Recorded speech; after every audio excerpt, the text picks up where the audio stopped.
diajeng. Ampun ngawet rasane gugup ngaten nggih Kakang Mas. Wit-witan ngono ya Kakang Mas. Nggon salah jono. Kaya dijarang kaya digendong pomi. Saiki minggat saka papan kene.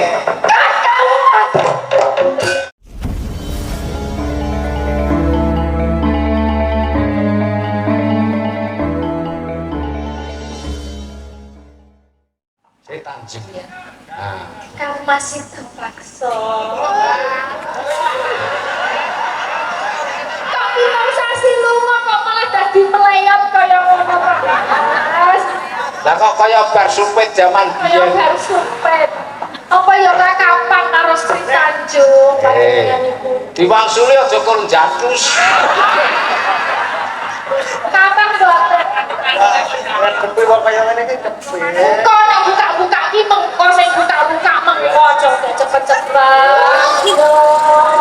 Lah yo adu arek ora kok miring. Adu arep, foto karo foto. Adu irung karo irung. Nah. Lambe didu lambe diting goleki bolongan ngono lho.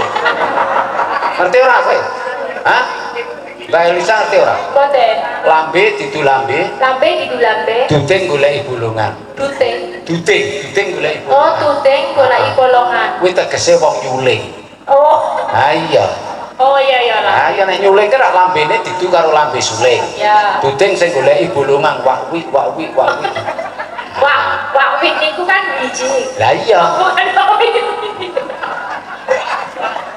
Bukan. Pak wit. Kam siko bakso. Piye diajeng?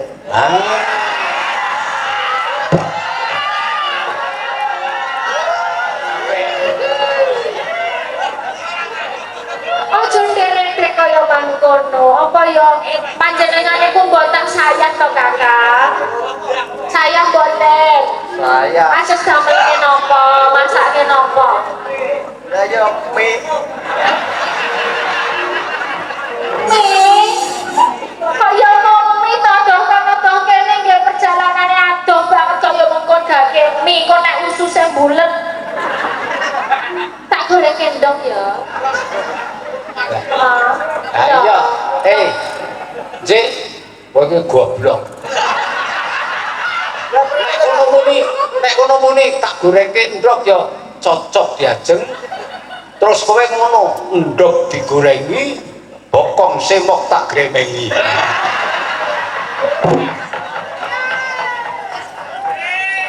Apa tuh, Mbak? Lah kesenangan.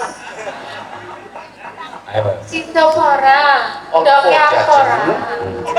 Ya. Coba aku kepengin ngrungokke suarane Diajeng Sri Tanjung.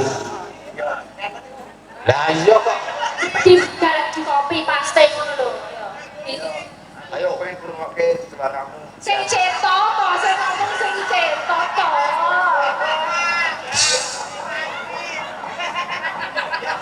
Sing cetok, baleni. Mbok sing serius ngono lho. Mbok sing tenan lek datek celek mangkir kok ngono. Yo, Diajeng aku kepengen ngrungokke suaramu. Iya.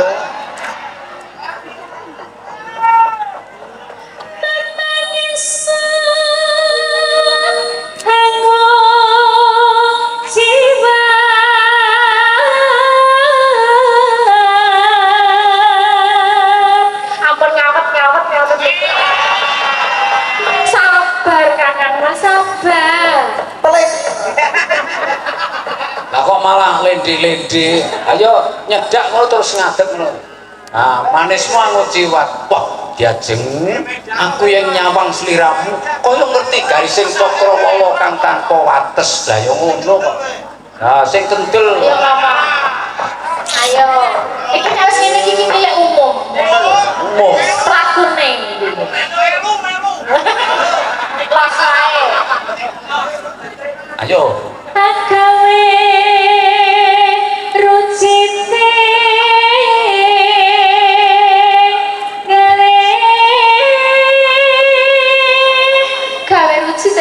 Sri Tanjung Kakang Mas Sido Paksa. Iya Diajeng.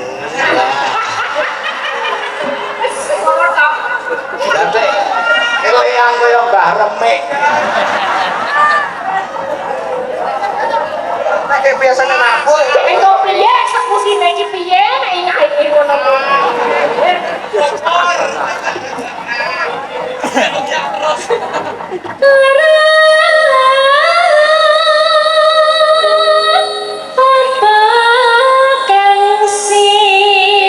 Dicekel ora apa-apa tangane iki. Ya madhep kene. Nah, ya ora omah ngene iki.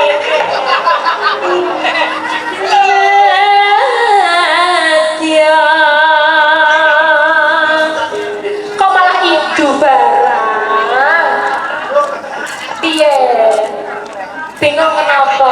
Rasane gugup ngaten nggih Kakang Mas. Ji. Kok isih to? Ayo. Apa basa menapa nek kalian Sri Tanjung menika? Ngene, tawari rungokke. Diajeng Sri Tanjung. Aku yang to mangerti kaya sliramu kuwi jan gagar otak Pak Guru. Nek ampun kaya ngotot. Nek ayune sepole. Wah, sepole. Ayune sepole. Upama menduta Allah roni. Waduh, sian.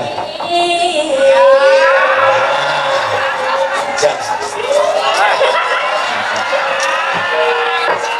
Lah ya saiki iki ning jenengane genjik entuk vitamin iki ya iki. Kok nek ginjal entuk vitamin dadi apa? Anggere Lembut. tenang kok genjik iki anggere tangane dihubungke ngono ki ketok polahe iki ngatut dhewe iki njut ngatut tak markis kok kene kok kurmak kelicuk. Nek ayune kaya ngene, Bang. Tertentu tak turuti.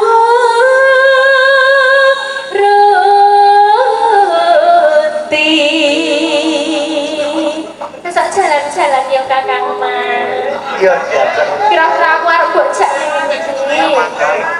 Tak jak nek anu. Oh, aku nek mancing malah nek mancing. Ngarep kono ki nek telaga. Malah malah sing ngematke wong Jawa nek sing unekke ngene iki. Gusti dek ya jamak, lihat jalan-jalan karo rilah ya.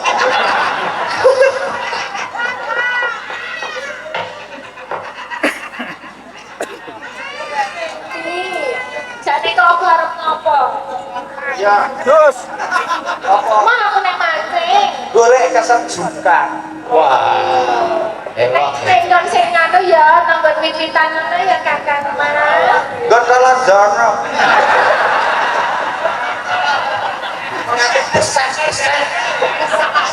Wah, Iya, kok perih.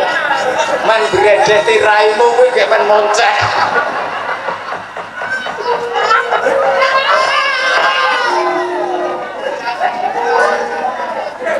Dan itu sepole.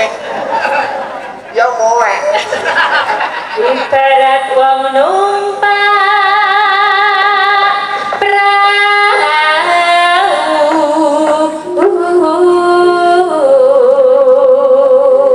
Deloken Sri Tanjung iki, cetha nek Sri Tanjung iki setya marang Kakang Mas Sido Paksa. Mas pirang-pirang sasi lho Mas Sri Tanjung tetep senenge omong karo Kakang Mas Sido Paksa seorang. Saiki gencik kelakon tekan geblake. Dan ini sepole. Itu aneh. Luampah tanpa digandeng jalan-jalan rono jalan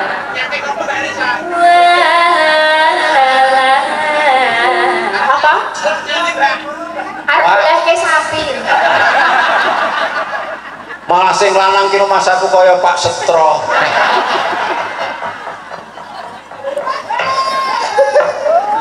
dijak nyandir karo sing jenenge Wilda, sing gampangnya jenenge Wilda. Lah, kae malah ampuh kae jalaran jenenge Sek Wilda. Sek Wilda. Sekitar wilayah Dada. Oh, Sek Wilda ki singkatan sekitar wilayah Dada. Kaya di jalan, kaya di gendong kopi.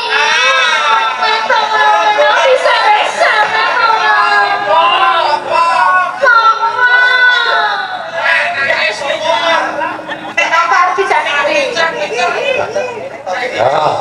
Nek ora tekan ya nang kono bae. Endi? Wis tekan kene arep ngapa? Hati-hati keterak gepuk kok geger. Arep ngapa? Kaya melek tesak ya. Romansaku nek di wis padake iki tak gambarke kaya bengok karo bengok Arab. Iki wis tekan kene mbok apake aku. Dijak nyedak Mas Wilda. Nyedak iki nek. Nah, kuwi jenenge Oh, Jenenge pelentrong. Wilda. iki arep dia digaweke souvenir ngono kok. Nggih sajen mawon. Wis tekan kene terus arep ngopo awak dhewe?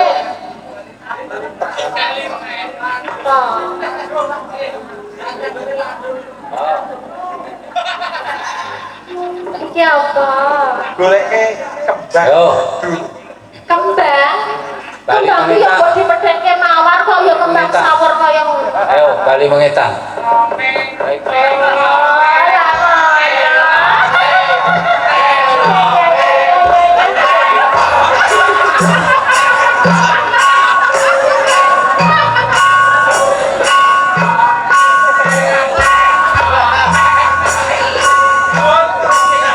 Lagi iso kaya bak baut.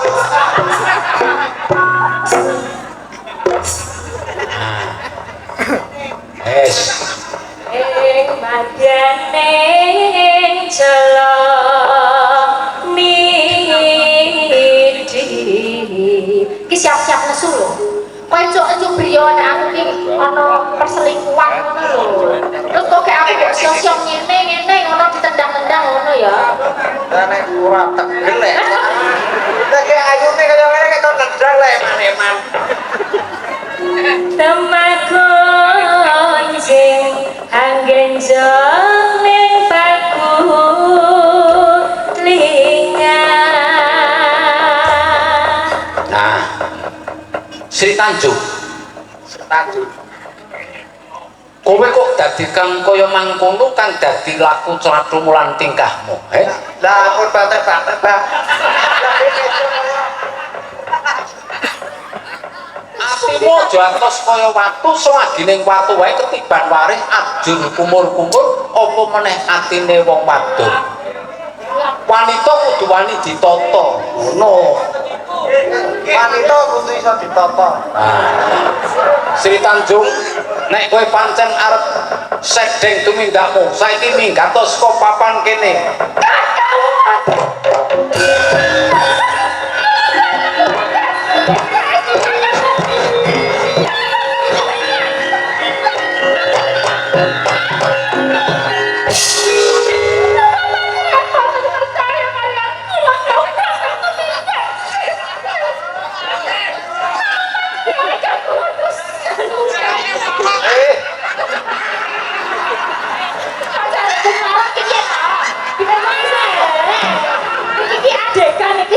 Lah iya.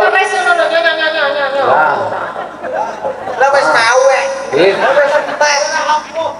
Nek cara nang prigi kono padha karo Bratayuda patine Sengkuni. Lah iya. Wajang Bratayuda lakone patine Sengkuni dijokir walik diludek boleh.